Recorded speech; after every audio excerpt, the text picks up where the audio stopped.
Yes, sir. It is I, your boy from Bed-Stuy, and I greatly appreciate everybody tuning in for Don't F Up the Crime Scene, where me, special guests, will tune in and talk about our experiences on crime scenes and how to mess up the case. All right, so sit back and enjoy, and holler back at your boy. Holla. Episode 1, Don't F Up the Crime Scene, Mindset. So, how do you get an animal cruelty mindset? Who talks about this? Who teaches you this? Who discovers this? I mean, how is this possible? Do you get it from when you're an animal control officer? Do you get it from working on call? Do you get it from your mentor? Do you have a mentor? Do you have a mentee? I mean, where do you actually get it from? So we're going to discuss a few things on how I go about it. I got my mindset back in 1994. A long time ago. Some of you guys weren't even born. And it was, it was kind of hard because I had to do a lot of growing up to discover the mindset and mature in my field. As most of us, we start off as animal control officers, ACOs, and we graduate sometime to ACIs, animal cruelty investigators. And then we have humane law enforcement, and we have regular LEOs who cross over and do some of this work. And once in a while, we get some code enforcement guys and gals. So the mindset. To me, I would say understanding the difference between neglect, cruelty, what you can actually do. Can you actually prove the case? Do you have the backing behind you? I hope that makes sense. What is the powers that be want to see? You know what I'm saying? They just want to get it off their desks. Are they trying to actually prosecute some good convictions? What is it? And at that time, it really depends. So coming up as an ACO all the way into about 2007, 2008, I was just a good ACO. I'm not going to say great. I'm not going to toot the horn, all that good stuff. But I was pretty good. Okay, got a few awards, stuff like that, Officer of the Month, stuff like that. But it's no big thing. And then we had a major come down and took everything over.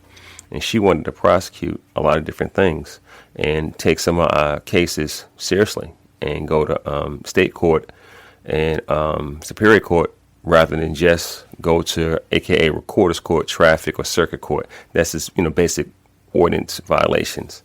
So I was like, okay. They had a few officers that knew a little bit, and I was one of those that knew a little bit. And I had the opportunity to go to school. And at my alma mater, LETI, Law Enforcement Training Institute out of Missouri, University of Missouri. And I got a chance to go to school, learn how to investigate. So, but I still didn't have the mindset.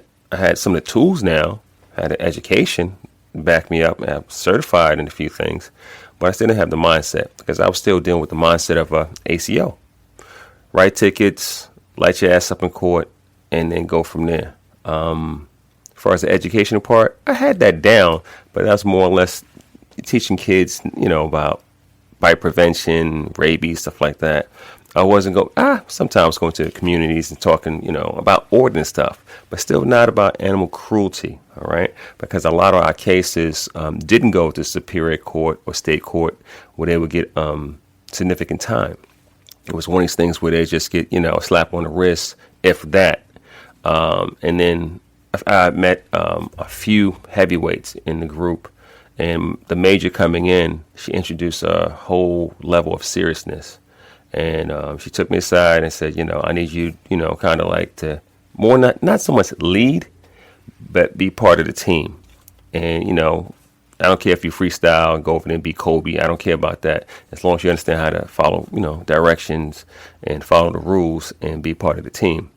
Well, back then I was ACO. I was just all about me. I was all about low stats, lighting folks up on fire. And I was like, you mean this team? It's no I in team. And the ME is for me, you know what I mean? And I didn't get it. I didn't get how to trust people and other co-workers because I just didn't. I'm a typical New Yorker, headstrong, a lot of ego back then.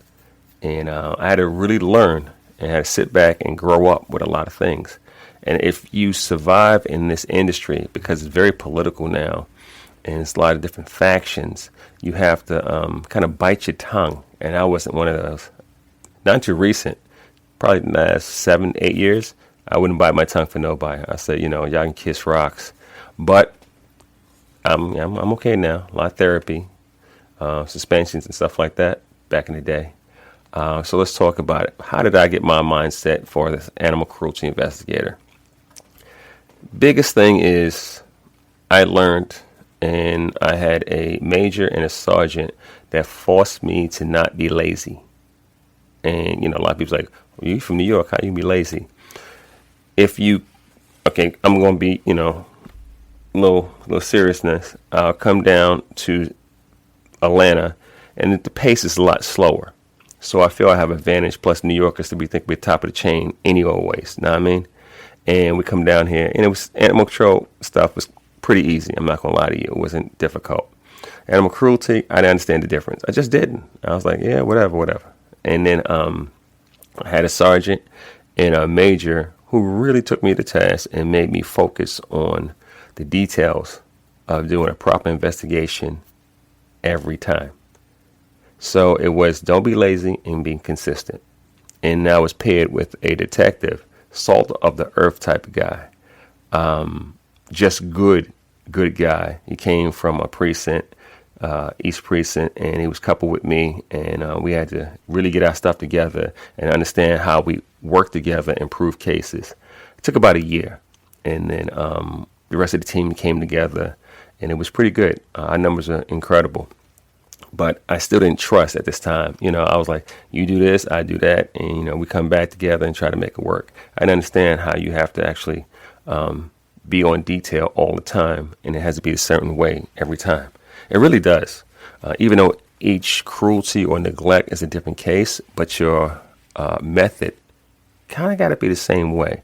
So it shows that consistency and methodology. So when you go to court and you inside the batter's box or the hot seat, you can just go to your playbook and speak facts. You're not thinking out of thin air. I hope that makes sense.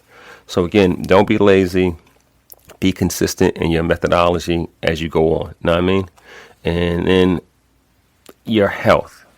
It takes a good amount of being healthy to do your work. I didn't get this.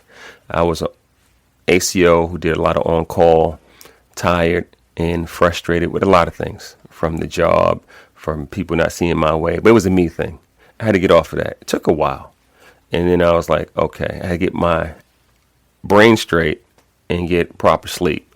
When you're ACO, you don't get sleep because you do overtime to make up for the money that you're really not, making, because they don't pay you nothing.